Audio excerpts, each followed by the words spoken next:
explain on behalf of this. You remember? Oops. You remember? Just as a reminder, we said when we do statistics, we collect data, we analyze it, and we present it. Collecting data means you may collect data as a categorical or in a numerical form. For categorical data, we have given many examples such as sex, educational status. And for numerical data, we mentioned if you have a numerical data, you check its distribution. You want to present your numerical data, you have to give one parameter showing its central area, where is the mean, and one parameter to show its tails. And if you have a categorical data, for categorical data, we mentioned that we present the n and percentage. Okay. Yeah. I wish we would be in a real class, then your mics, it takes time, I understand, to turn on your microphones and then speak up. Yeah, that makes it difficult for you probably to contribute. And then percentage. If you have a numerical data, you must give also two parameters. One is describing the centrum, and the other one, the tails of your distribution. And for the central area, what kind of parameters we can use? Mean or median. Yeah, mean. Then we mentioned about the median. And yes, maximum. Mode is also about the central area. What else we mentioned last time? Maximum, minimum. Maximum, minimum is here, about the tails. Okay. Minimum, maximum. These are the tails. What else gives information about the central area of our distribution? Mean, median, mode. Weighted mean. Do you remember? Weighted mean. What else?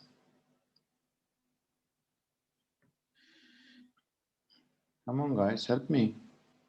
I forgot what we have spoken last time. Don't you remember even the titles? The geometric mean. Can anybody explain you what we understand from geometric mean? What was it? Ooh. Okay. No problem. So,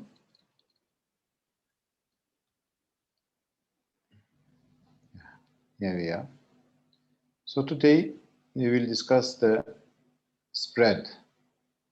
By spread, I mean the tails of our distribution for numerical data.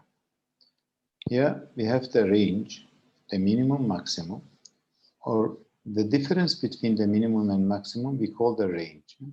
Let me write it here, range. What else we will discuss? We will discuss the variance,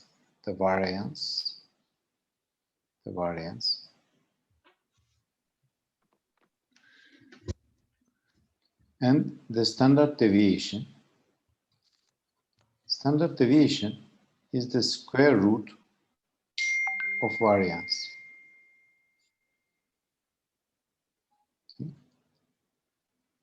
It's almost the same. And we will discuss the percentiles, standard deviation, and the percentiles.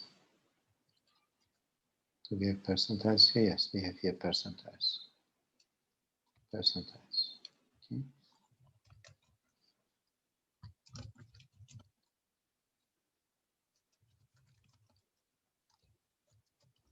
So these minimum, maximum, range, variance, standard deviation, and percentiles gives us information. These give us information about the tails of our distribution if we have a numerical data. I want to proceed by showing you a paper from the JAMA. This is a famous journal, Journal of American Medical Association. Let us read its title first. The effect of monthly high-dose vitamin D supplementation on cardiovascular disease in the vitamin D assessment study, a randomized clinical trial. So these researchers, they did what? They have given vitamin D to cardiovascular, to people with cardiovascular disease and checked its effects concerning cardiovascular disease. Here is the objective: to examine whether monthly high-dose vitamin D supplementation prevents cardiovascular disease in the general population. This is their aim or objective. You remember the PICO acronym? PICO. If you look from the PICO point, this study is dealing with what? The problem here, or the patients here, are people with cardiovascular disease. The problem is about CVD, cardiovascular disease. CVD, cardiovascular disease. The intervention and outcome, comparison groups are what? The intervention is those who receive high-dose vitamin D. Vitamin D. Vitamin D. D. And the comparison is those who don't receive vitamin D negative. No vitamin D, no treatment, no vitamin D. What is the outcome here? You see, they mentioned here the outcome clearly. The primary outcome was the number of participants with incident cardiovascular disease and death. So cardiovascular outcome is those who died or who had an attack, cardiovascular disease. This is the, we can say that, this is death, exitus. This is the outcome. This was just to remind you, because also in the exam, I may show you an abstract such as this one, and I may ask you to help me to figure out what are the different, where are the different parts of the PICO acronym. Now I go ahead with the variables. One variable they have here is let me read for you what they mention here. Oral vitamin D, initial dose of treatment followed a month later by a monthly doses of 100,000 international unit or placebo for a median of 3 years. And they have given the range 2.5 to 4.2 years. So what is this variable? Can you help me to find the name of this variable? They mentioned something, they have given the result here.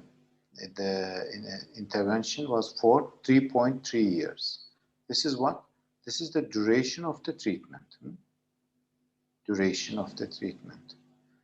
So if I ask you in the exam, I always mention about the exam duration. If I ask you, what kind of variable is this? Duration of treatment. Is it categorical or numerical?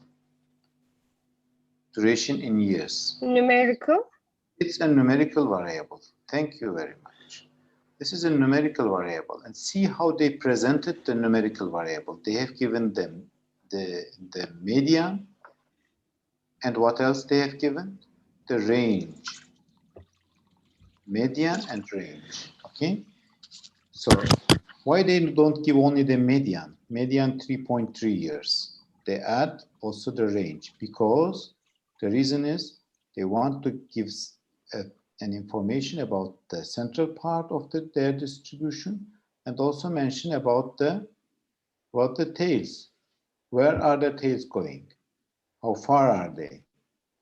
Therefore, they have given one parameter showing the central part, and they have here they mentioned the median, and another parameter showing the tails. Here they prefer to give the range. The range. Let me keep reading. The results section of this paper. Of the 5,000 participants included in the analysis, so they have 5,000 participants. This 5,000 is not a variable, it's the total number of people. The mean age was, here we have a result. The 65.9 is what? It's the mean age. So if I ask you, what kind of variable is this? Numerical. It's also numerical. So we had another numerical variable here, the duration of treatment. Now here we have the age. But see how they presented the age. Now they mentioned the mean, standard, and in brackets, standard deviation. Mean was 65 and standard deviation 8.3. Why they gave here the median, and here they prefer to give the age, the mean and standard deviation. Here they prefer to give the median and range, but for this variable, for age, they decided to give the mean and standard deviation.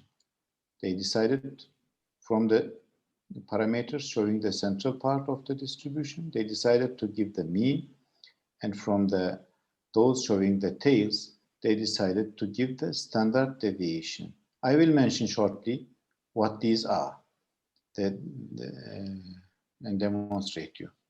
But can somebody help me, or does anybody of you have an idea why they don't give here also median and range, or they don't give here in the above variable?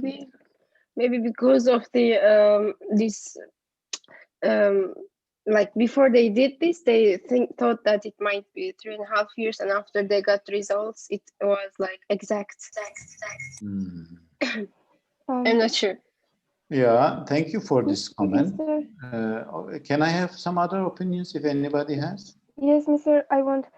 Then they use median for the years because 1 year and 2 year they are going like this, but the age of the people, it's very similar. It might be like 16-year-old and 50 and 80-year-old, like this. That's why they use. You mean it is because of the type of the numerical variable? Yes. Yeah, but these both are about the years, isn't it? Here they give the years, 3.3 years. Here also they give the years, 65. So the unit is actually the same. Yes, unit same. I got your point, but I want to hear more if anybody else has an opinion. Think about the outliers. Yes, that's outliers. Do you remember the outliers? Yes. Okay. So would you like to comment from the point of outliers? Maybe, Mr. Image, there are no a lot of outliers. That's why they decided to take the mean. But when we have a lot of outliers, then we take the median. Yeah, Janan. Congratulations. This positive mark for Canan, please, Dr. Azamat. This is very correct answer.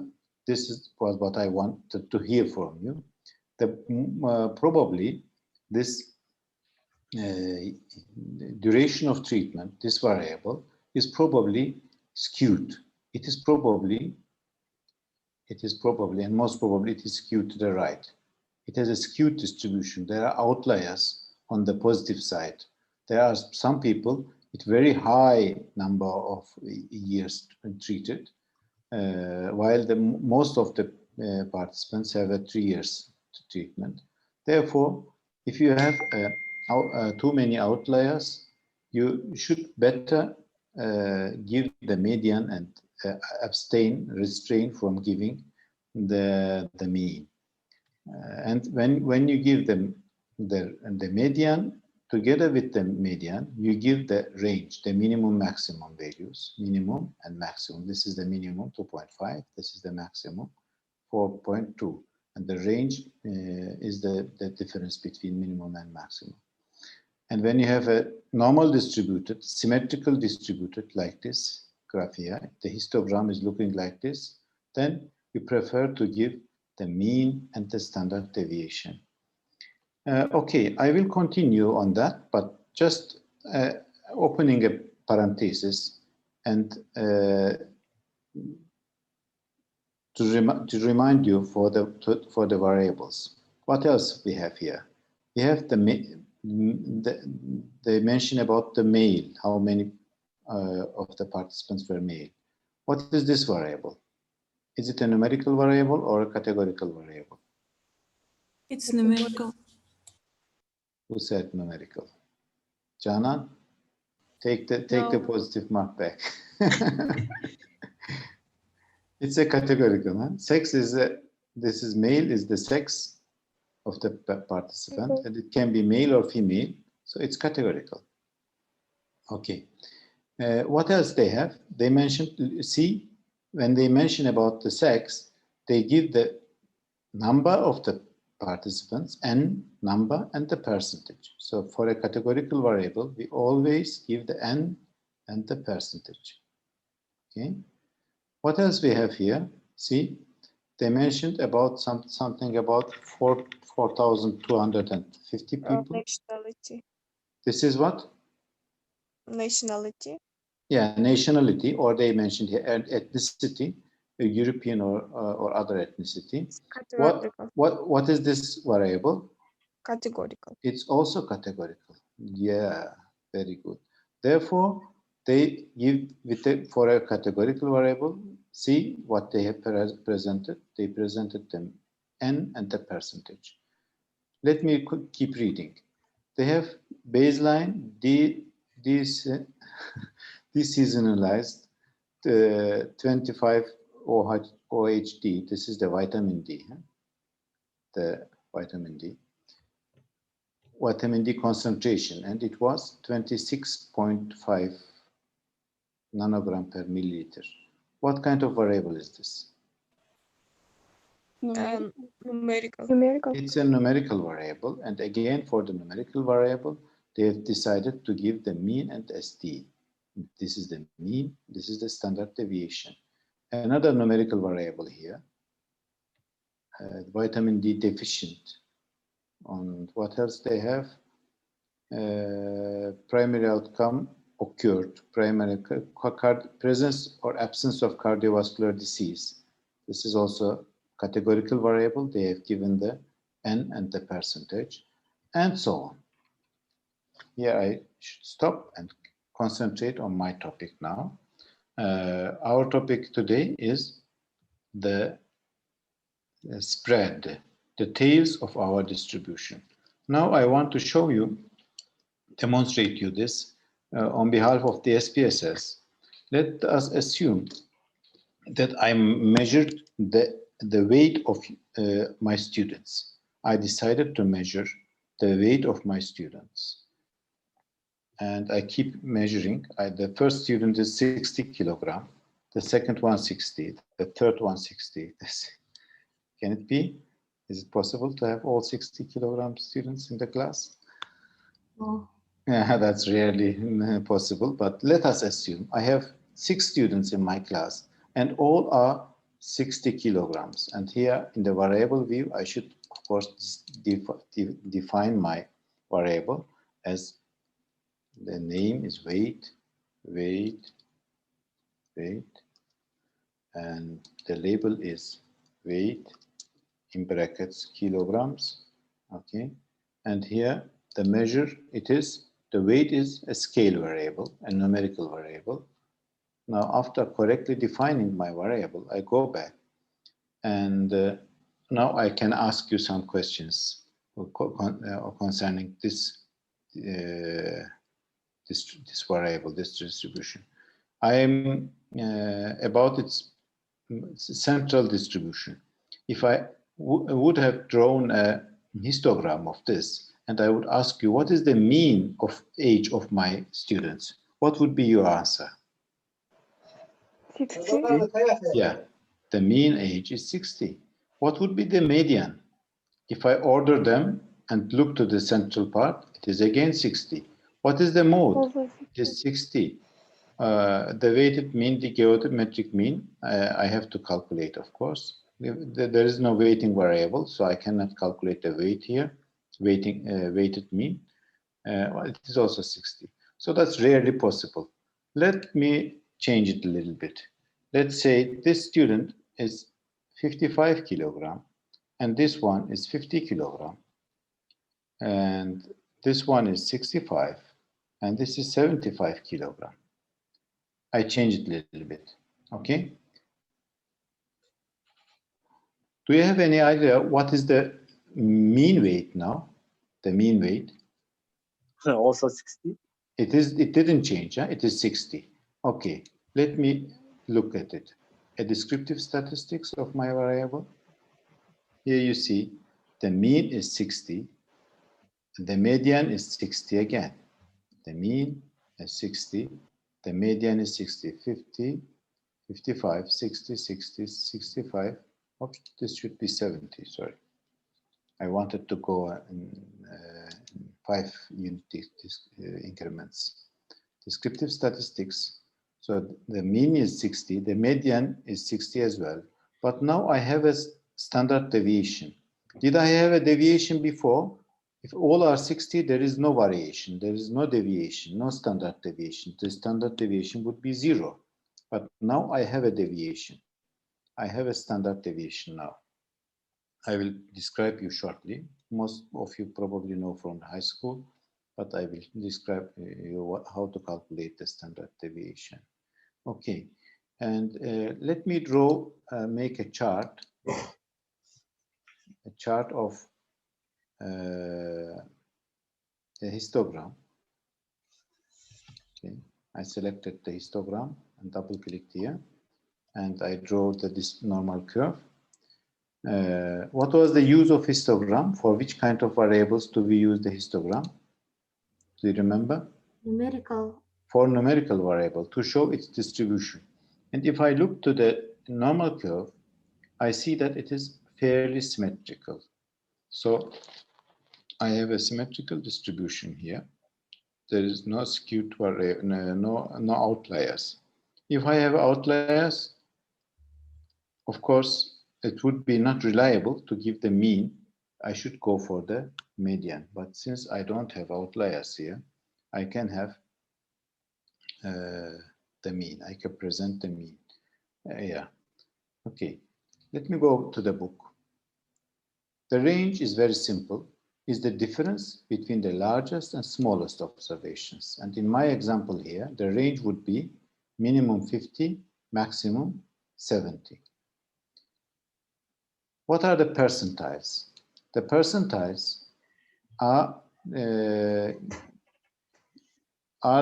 number of participants, in a certain percent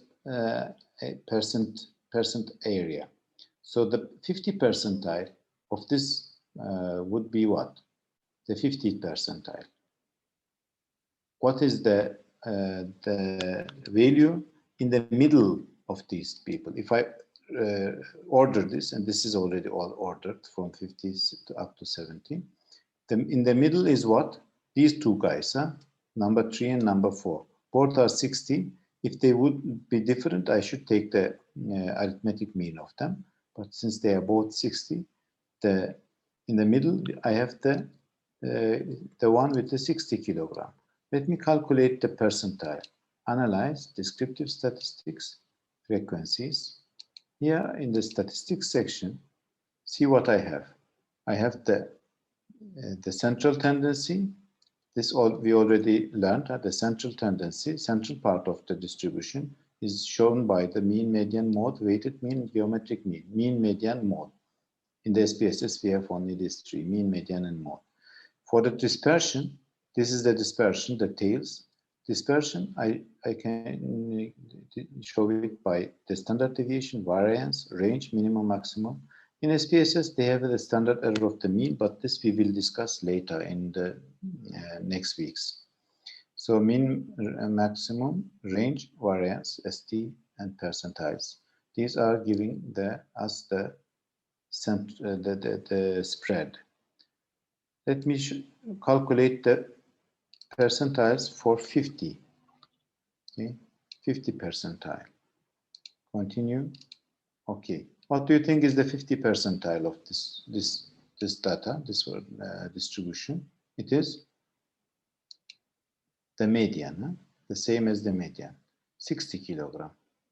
Because the 50% of the participants are below and above this 60.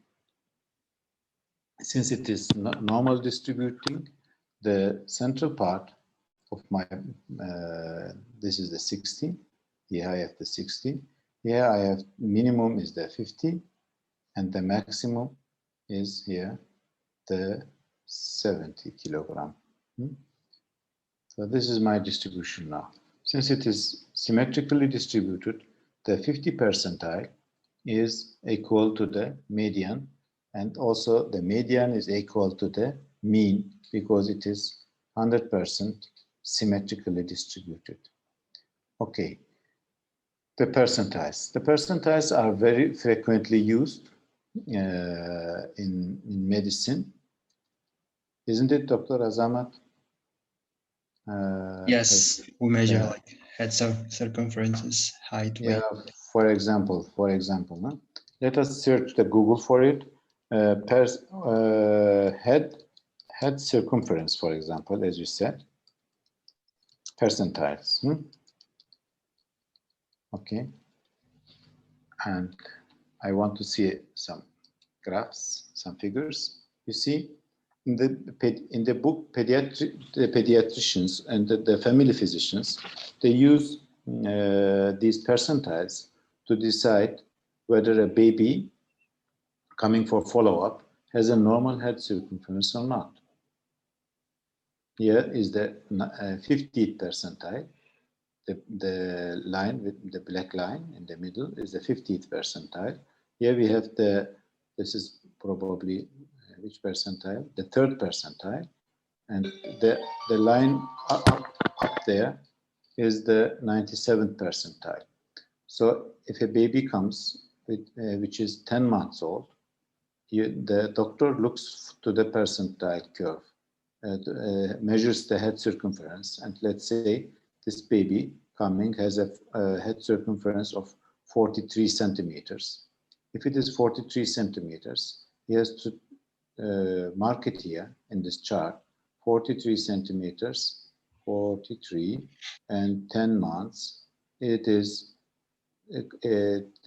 approximately 25th or more than 25th percentile. And each month or each time that baby comes for a visit, the doctor is marking his observations on this chart and follows whether the child's head circumference is growing as it should be, or is there any abnormality. For example, it may be in the beginning a normal 50 percentile baby, but later it may go have a curves like this. It may go towards the lower percentiles. which may be an indicator of a disease, such as craniosynostosis, or the baby may be normal in the beginning and it may have a curve like this, go up to the 97th percentile, which may be an indicator of another disease, such as hydrocephalus. Yeah, hydrocephalus. So these terms, the students will learn later, but some of them maybe they know it. So this is very important to utilize the percentiles for doctors, and mostly the pediatricians and the family physicians. They they make benefit of the percentiles when they follow up their patients. Then we have the variance. The variance is the literally it means the number of variations from the central part. The number of variations from the central part. How much is our variable data varying from the central, from the mean, from the median? How much it is varying? To display this variance, we have to calculate, make a calculation. And the calculation the scientists have invented is very simple, this one here. You take the difference of each measurement from the mean, this X bar is the mean. You take the difference of each measurement from the mean and square it, take it square, and then sum it up together and divide by n-1. This is the variance, okay? So my first, let me show it from here. My first person is 50 kilogram and the mean is 60. 50 minus 60 is minus 10. Minus 10 square is 100, okay? So 100 written down, 100 plus, this sigma is for the plus. The second person, 55 minus 60 minus 5 square 25, 100 plus 25, and so on. You do it for each person. These are 60 minus 60, 0, 0. This you go away, you omit. And then this one and this one, this person, add together, it will be what? Here, this is 100, 25, another 25, another 100. So 250 in total. I have 250. 250 divided by n-1 divided by 6 minus 1 is 5. 250 divided by 5 is my for this distribution, my S square, or the variance, would be 250 divided by 5.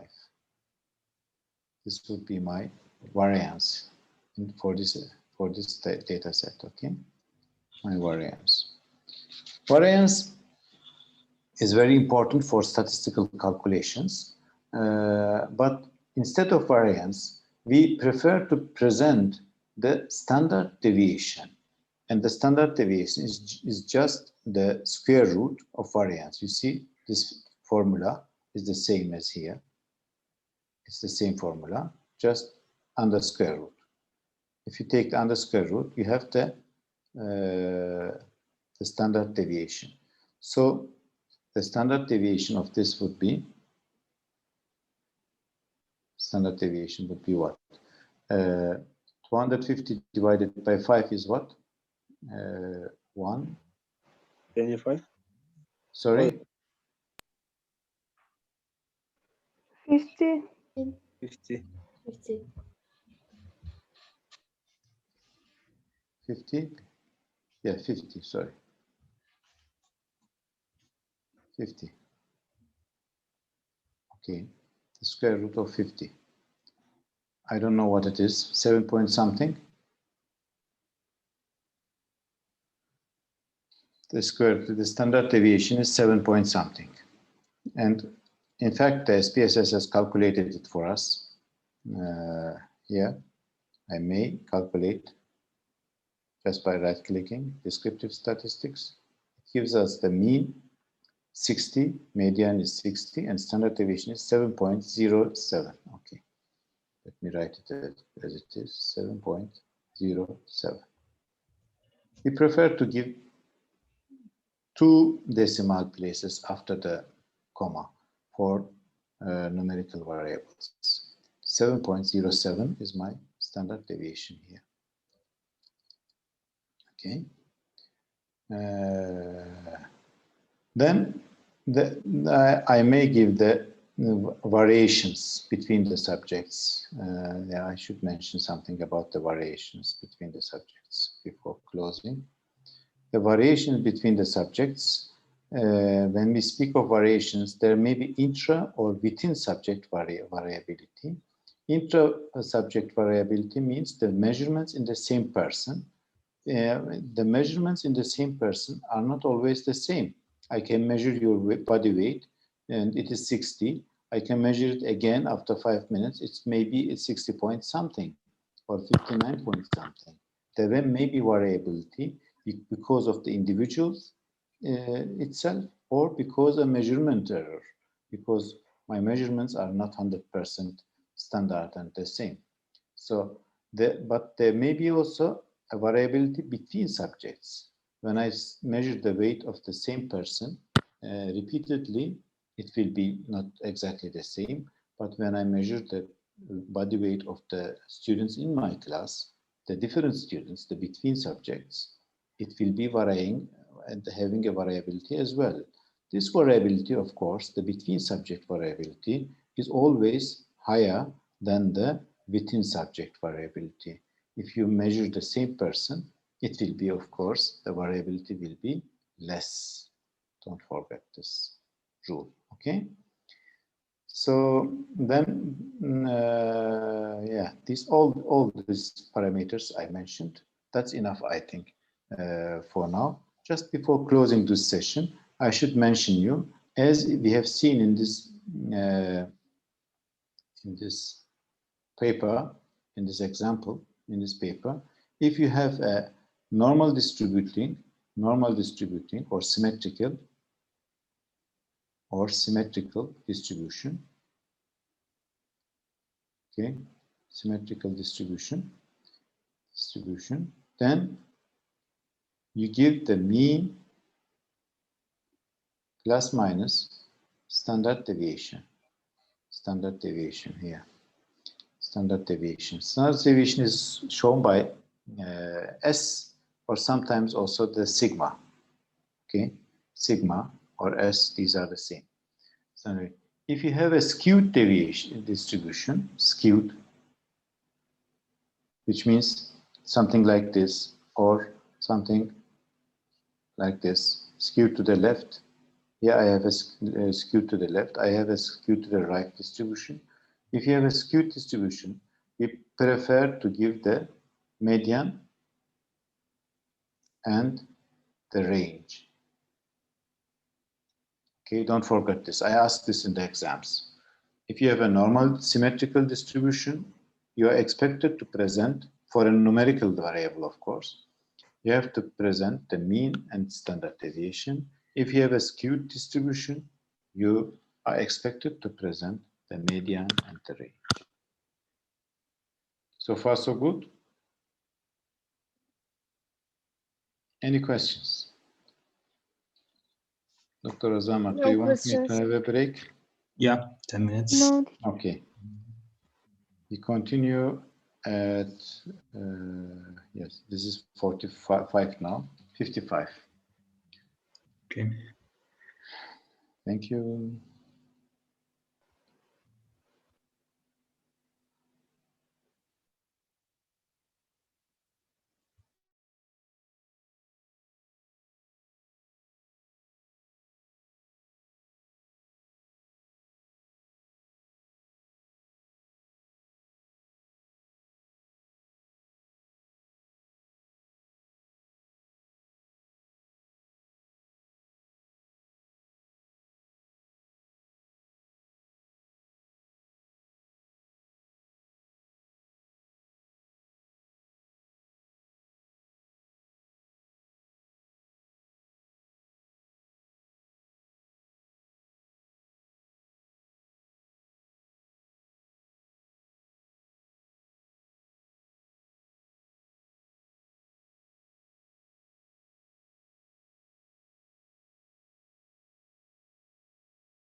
May I continue? I think yes. Okay. So this session, I will explain you about the normal distribution, about theory distributions, especially the normal distributions. Normal distribution. So again, I have to draw this normal this histogram. This is a histogram, by the way. Yeah? You already know it. All of you, I suppose. If I show you this graph in the exam and I ask you what kind of graph this is a histogram showing the distribution of my variable. In statistics, we speak of two kinds of distributions. One is the empirical distribution. This is my distribution. The distribution of this variable, this variable, the weight variable, this data, 50, 55, 60, 60, 65, and 70 kilogram. So my distribution here has an appearance of something like this. This graph, this histogram, this normal curve is drawn from my data, the data I have measured from the individuals. Therefore, we call it the what? The discrete distribution. Discrete or empirical.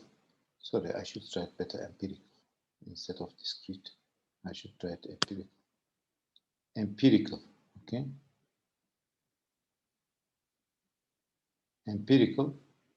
And the same graph I can draw by using a formula. This we call the theory distribution. Theory distribution. So just I'm mentioning this to make you understanding what we are talking about. In a theory distribution, you don't have a real data. You didn't measure a data. Here we have a real data that we measured. If you have measured it, we call it an empirical distribution. But if it is without data, just relying on a kind of formula, then we call it a theory distribution. And among there might be, you can guess, there might be hundreds of different formula giving me a kind of distribution. And among these formulas, the normal distribution is the most famous one. It is also called the Gauss distribution,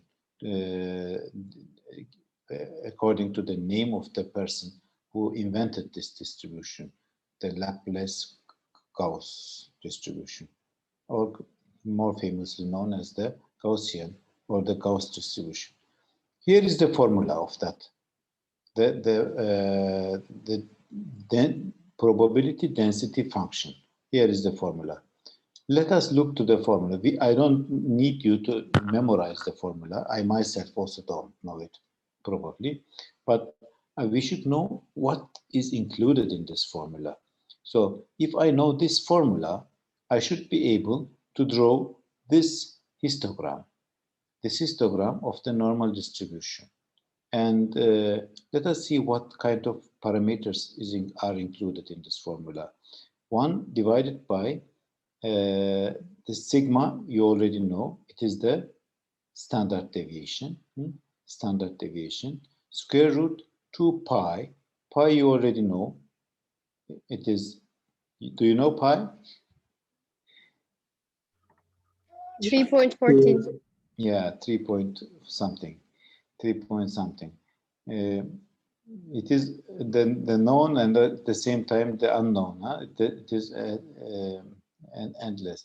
E, do we know what E is?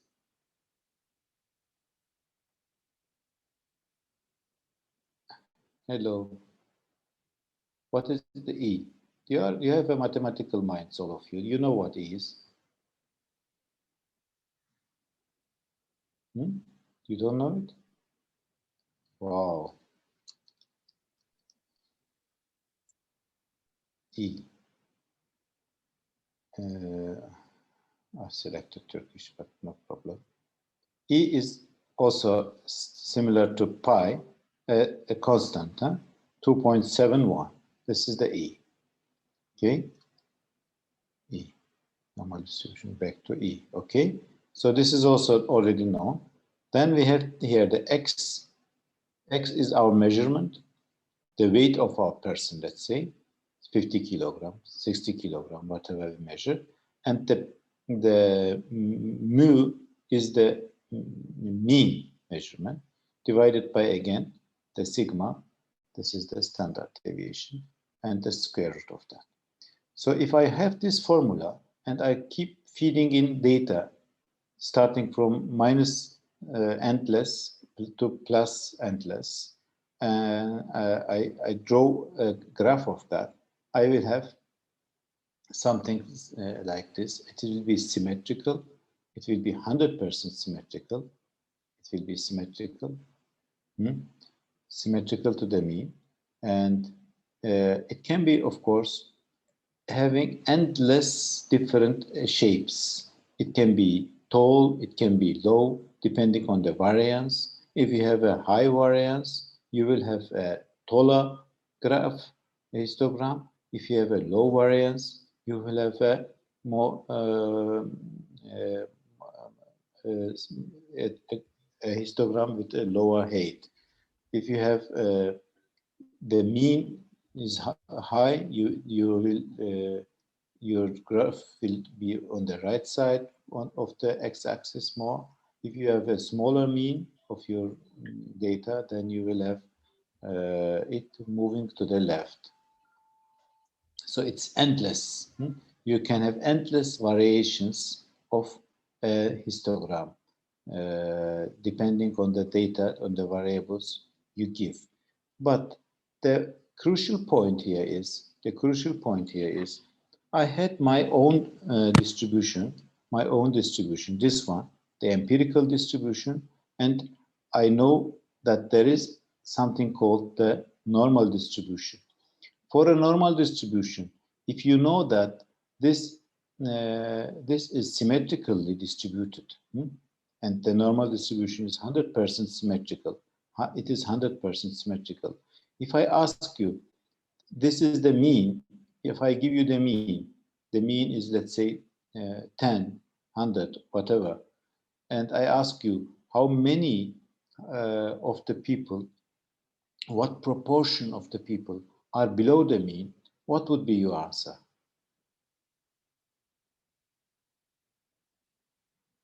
If I know the mean of my variable and I have 100% symmetrical distributed data, then how many of the participants would be below the mean? 50%. Of course, 50%. So you see, you just started to make inferences. This we call the inferential statistics. This we call the theory distributions are used for what? Benefit is for inferential statistics. Okay. So if you make inferences, you calculate the p-values on behalf of the theory distributions. You may calculate the p-values. If you know that your data is 100% symmetrical distributed, you know that the total area under the curve is 100. All my participants are here below this curve, and it is 100%. And if I know the mean value or the median, they will be same for a symmetrical distribution. They will be the same. I know that 50% of my participants are below that threshold and 50% are above it. The point is for statistics, if I have my empirical distribution and I draw a histogram and I understand that this data, this weight data, this is weight, this body weight, measurement of the body weight is distributing similarly, and this is very similar to the normal distribution, to the Gaussian distribution, then I can assume that the rules applying to a normal distribution will also apply to my data. So since in a normal distribution, the mean divides the data into two equal parts, 50% and 50%. The mean in a normal distribution, the mean divides the people into two equal parts, 50% here, 50% and 50% on the other side. Since I know this rule from the theory distribution, I can make an inference. Can make a deduction. I can decide that, okay, if my distribution is similar to a normal distribution, the rules for a normal distribution will also apply to my own data. And in fact, it is. In fact, it is true. You see, here I have my empirical data, which is normal distributed, and since the mean is 60, I can easily say that 50% of my participants are below the mean, and 50% are above the mean. Okay, but there are other rules. I can endless other rules I can take from this, making this resemblance, this similarity, by benefiting from the similarity between my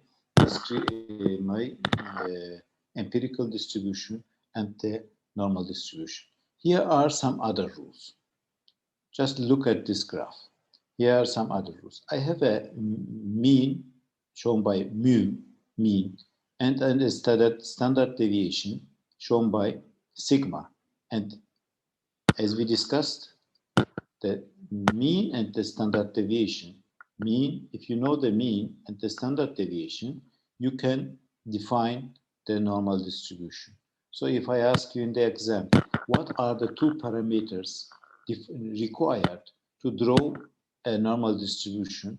They are the mu and the standard deviation.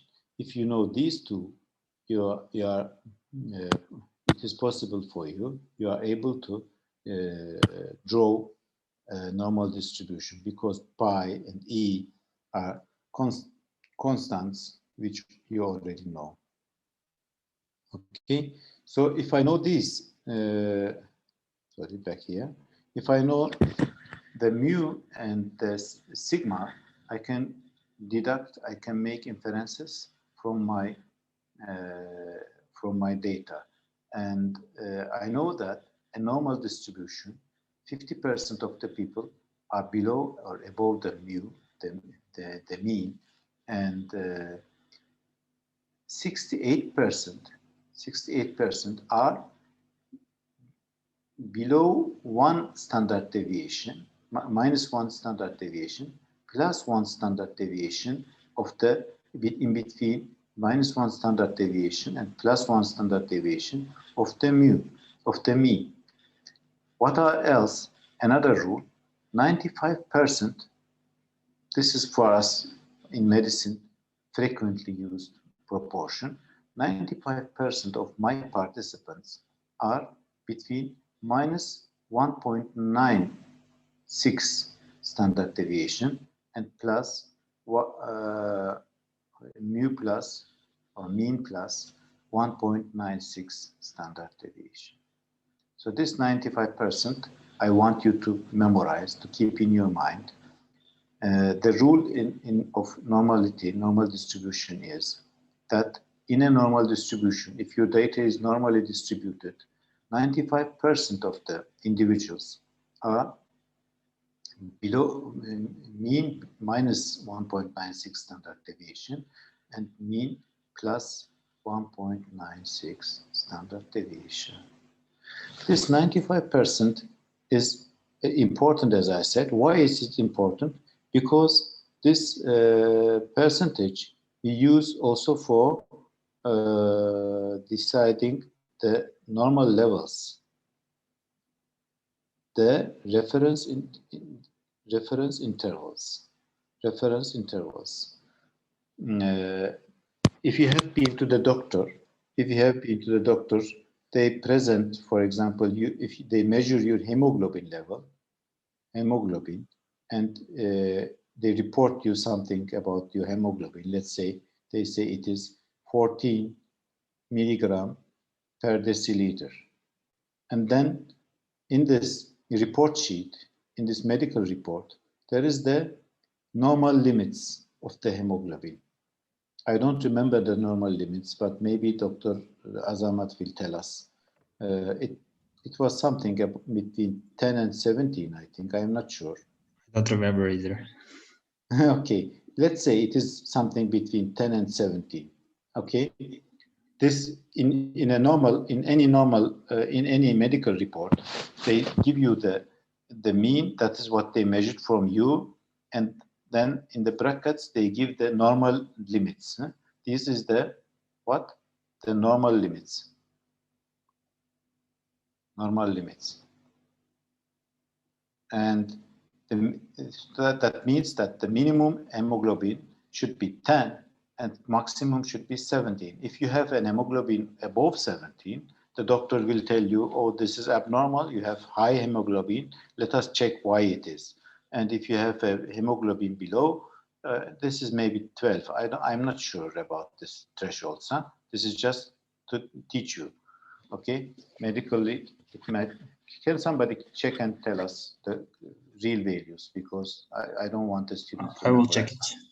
I don't want the students to memorize something wrong. So if your hemoglobin is below 12 or below the lower threshold, again the doctor will tell you this is abnormal. This is, let us go and search why you have a low hemoglobin. And how they calculated these thresholds, this 12 and 17, how they calculated it, they measured a reference interval from a larger population, and which should be, of course, enough in number. Yeah, you see, empirical frequency distribution I already mentioned. Enough in number, and it should be normally distributing. If you have enough sample size and normal distributing variable, then you can decide that 95% is the limit in medicine taken as normal. Those in between these 95% limit are regarded in medicine as normal, and those above or below the 95%, which is here 2.5%, and here another 2.5%, 5%. These are the lower and upper abnormals. So if Dr. Azamat tells, I will write here for hemoglobin. It is probably for males is 13.8 up to 17.2. Yeah, 13.8. Okay, this can vary between populations. 17.2. Yes, it's for males. This can vary for males. Okay, male. This is for males, and this is maybe for the Kyrgyz. It can as you can guess, it can change from population to population. If a population is living high in the mountains, they will have higher hemoglobin levels. If they live in the sea level, they will have lower hemoglobin. If it is males and females, it may change accordingly.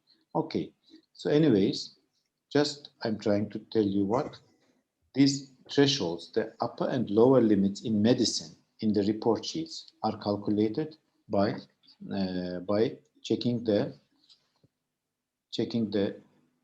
distribution and by checking the 95% of the people, and those below the 95% and above the 95% are regarded as abnormal. So, in brief, the normal distribution is used also to calculate the reference intervals in medicine. Lastly, I should mention something about the standard normal distribution, because as you can guess, as I mentioned already, we have endless numbers of variations, endless numbers of mu, combinations of mu and standard deviation. It is, of course, difficult to make an inference, to make a deduction from the data. Therefore, they invented something called the standard normal distribution. In a standard normal distribution, the mean is 0 and the standard deviation is 1. So this you can memorize, okay, please. In a standard normal distribution, the mean is 0 and there's variance or the standard deviation, because they will be both the same. The square root of 1 is a 1. So the standard deviation or the variance, actually the variance is the what? The square of the standard deviation. But since it is 1, both the variance and the standard deviation will be the same, 1. It has a mean of 0 and the standard deviation of 1. And how is it? It is calculated. The standardized normal deviate, it is calculated. It is shown by Z. Z is equal to your measurement minus the mean divided by the standard deviation. Just let me make an example and then I will finish this. Okay. Just let us make an example of the standardized normal deviate and then I will finish. Let us say we have a group of students taking an exam. N is, the number is 100 students, okay? 100 students taking an exam. And then when I draw the histogram of the students, this was not so good histogram, it is not totally symmetrical, but please forgive me. The mean score, mu, is, let's say, they have taken 60, okay?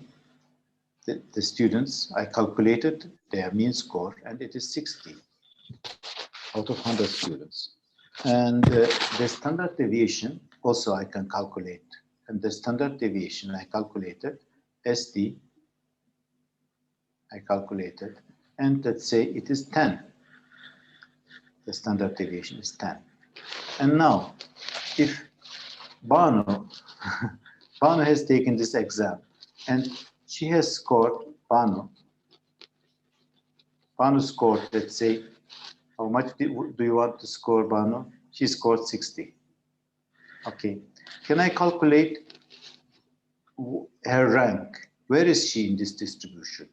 Is she right in the middle, or is she in the lower 5%, higher 95%, 80%? What is the probability of Banu to be where would she be in this distribution? Of course, since she's at 60, the Z would be what? Z is what? X minus mu divided by standard deviation. So 60 minus 60 divided by 10, it is 0. 0 was what? For a standard normal distribution, 0 was the mean. 0 was the mean. So since she scored, her standard Z value is 0, it means that she is totally in the middle. She is in the 50% of the distribution. Let's say another friend, Begimai. Begimai, what shall Begimai score? Can you tell me the score of Begimai? Okay, Begimai scored higher. 90. Wow. Out of 100, she's taken 90, okay, in the exam. Then the Z would be what? I want to know what is her rank? Of course, since there are 900 students and she has taken 90, it will be easy for you, but you don't know all the individual scores. You know only the mean and the standard deviation. From that, I would calculate 90 minus 60, 60 divided by 10. 10 is my standard deviation. Then I would have 30 divided by 10 is 3. Okay. Let's go to the normal distribution rule and see. If I have 3 plus 3, plus 3, 2.58 here is shown. It's 3 means it is somewhere further on the right. 2 minus and plus 2.58 gives me the 99% of the participants. 99% of the participants are a mean plus minus and mean plus 2.58 standard deviation distance. And since the Z value, the standardized value for BMI is 3, it means that what? It means it is further right on this curve. It is so more than above 99%. She scored above 99%. I'm not sure exactly where she is because I have only 2.58 here in this graph. But I could, of course, calculate the percentage for 3. Can I? How would you calculate the area under this curve? In this example of BMI is a female. Should I say she or he? Sorry that I don't know the names. She, of course, she. She, okay. So BMI scored 90, okay? 90 is here. So I want to know the percentage. Where is she? The shaded area here. Okay. Can any smart guy tell me how to calculate the, I want to know the percentage. Is it connected with slope or something? Or I know the formula. I have the formula for this distribution. This is like this, and x. This is the x-axis. This is the y-axis. I have the x and y-axis here, and I know the formula. I want you to calculate the area under the curve. Anybody remembers how to calculate the area under the curve from mathematics? I told you that some simple rules of about normal distribution. If you have 1.96, 2.8, these are the key numbers for 95% and 99%. But in this case of BMI, we have 3. And this is the Z for 90. The Z is 3. So I want to calculate the shaded area. How can I calculate it? With which mathematical equation? You remember this equation here? slope? Integral, huh? Sorry. Okay. Integral. If you know mathematics, if you know how to calculate integral, and you know the formula of the normal distribution, you could go and calculate. Oops, sorry. You could go and calculate the probability of BMI, exact probability. Here I have given the approximate probability. It is above 99, but I'm not sure exactly what. Maybe it is 99.3. I don't know. So if you want to calculate, if you know integral, you calculate it. But don't worry, as we have the softwares, the SPSS and the other softwares, which enables us, which gives us the exact probability without needing to calculate the integral. But in the past, you should go and do the integral calculations. Okay, so far so good, I think. Do we have some more time, or is the time up? We have 6 minutes left. Okay, 6 minutes. Allow me, please, to mention also some probability rules, the rules of probability. This is not exactly related with the normal distribution, but this is also important in medicine. We have in probability two rules, the addition rule and the multiplication rule, which you all should know from the high school or even from the primary school. The rule of the addition rule is you have two probabilities, mutually exclusive probabilities, and that either one or the other. If I say or, one or two, then I add the numbers together. For example, here is an example for dental practice, missing teeth, etc. If I have a multiplication rule, it will be both events occur in the same time, both events. I want the both events, not either one, A and B. I want to see, and then I multiply them together. Just let me draw it here. Okay, let me draw it in the whiteboard here. In medicine, you will have this frequently. For example, the probability of a person to have disease A, probability is 10%. Okay, disease B, the probability is 20% or also 10%. Doesn't matter. If I ask you, what is the probability for a person having A or B? Or B is what? 10 plus 20%, 30%, right? If I ask you, what is the probability of a person to have disease A and B, then I should go do what? I should apply the multiplication rule.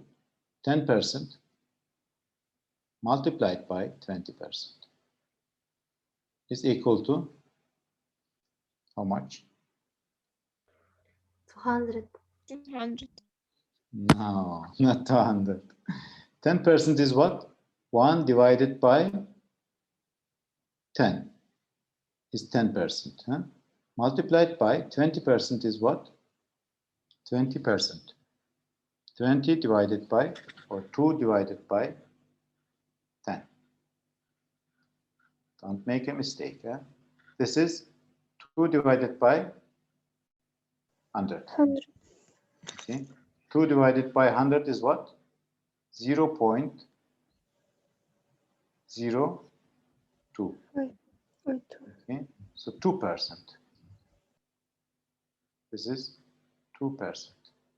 You see, a person having disease A or B is 30%, while the probability of a person to have disease A and B is 2%. But actually, the equation is not that simple. If I ask you the probability of having disease A, this is 10%. Oh, in the exam, I ask this sometimes. And this is 20%. The proportions are not correct. Sorry for that. Okay. This disease this should be much bigger than this circle, of course. But there are also here other people, A and B. This is A, this is B. Okay. So if I ask you, what is the probability of a person to have disease A and disease B, is what? This is A plus this is B minus this area is double counted minus this is A and this is B. This is just about, all this is about what the probability rules, which I'm sure you have learned also in the high school. Did you learn? For example, my time is up actually, but I just want to make you sure to learn it. The probability of a false test,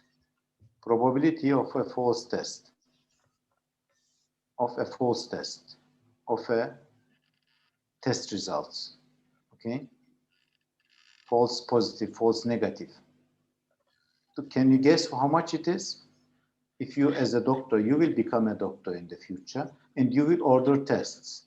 If you order a test, let's say a test of HIV, a test of any disease, blood glucose, you want to check whether the person has diabetes or not, a cancer marker. What is the probability of having a false result? The probability. It is approximately 10%. You see, if you do one single test, you have a probability of 10% error. It's not 100% correct. It must have been happening to you. You observe your reports, medical reports. You will see some of them are erroneously high or erroneously low. So this is 10%. If you do two tests to a person, either test one or test two, false positive, will be adding together, A or B. If you have three tests, it will be A plus B or plus C. If you add this, if you make 10 tests, 1, 2, 3, 4, 10 tests, what will be the total the possibility of having any one of them, A or B or C or D or E, any one of them having a error? It will be approximately 100%, right? Just, I'm trying to show you what, by the rule of probability is very important in medicine. Since we don't have 100% correct results in our diagnostic tests, if you order unnecessary tests, you put the patients under risk for having false results. And if you order 10 tests, you approximately, not exactly at 100%, but because we have to minus this shaded area, but approximately 100%, by 100%, you will have at least one of the tests false positive or false negative. So please be careful once you become a doctor. If you remember my words, don't order unnecessary tests just because of the rules of probability. The addition rule applies for the false positives or false negatives in medicine. Mister, may I ask Yes, something? please. Isn't it better to have more tests in order to decrease the risks? Like we can understand better. Yeah, if you ask this question, it means I have to start from this presentation again, because I try to explain you that as you increase your number of tests, you apply and you ask yourself, is test A or B or C or this OR rule? This is the addition rule. You have to add the probabilities together. And the probabilities of having a false test will increase, of course. You see, test 1, 10, test 2, 20, it makes 30% error probability. Since we have in each test approximately, this is approximately, of course, 10% error rate, your error rates will rapidly increase as you keep ordering other tests. Of course, you have to order tests if it is necessary. If it is necessary, please, Azamat, help me. If it is not necessary and you order tests, you make a big mistake, and this is in fact a malpractice. If you don't mention the risks of the test to a person and you order, let's say, what, a cancer marker, carcinoembryogenic antigen, or prostatic antigen, PSA. Yeah. And if it is high, let's say it is high, it is increased, and then the person will have an anxiety that he has cancer probably. PSA, prostate specific antigen. If the result is high, I have examples of this in my own patients. If you order a PSA for an elderly, for a person 60 years of age, it might return high. And then there will be a problem that this person will have anxiety that he has cancer. You have to do then a biopsy or other diagnostic test to prove that he doesn't have cancer. And in fact, maybe he doesn't have cancer. So these tests, the diagnostic tests, are like a sword. Huh? They have two cutting edges. Both edges are cutting. You have to be very careful by ordering tests.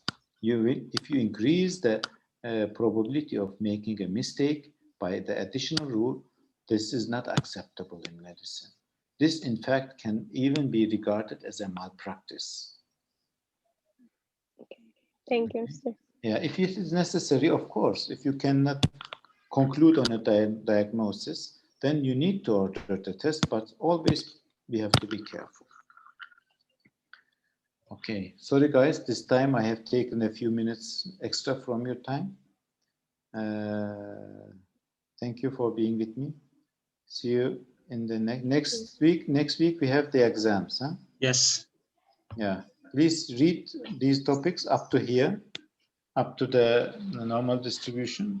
You will be responsible from the book and from those what I mentioned here. Okay, thank you, sir. And Banu, we will talk about this in the epidemiology. There's things called like sensitivity, specificity of the tests. If you don't get it, don't worry. But Mister, what if we did a wrong test and we have to be sure with the other tests? You have to Even choose though it proper is clear. tests, like with high sensitivity. For example, if you're trying to find something, you should choose a test with very high sensitivity. Okay. Okay. Okay. Thank you, Mister. See you.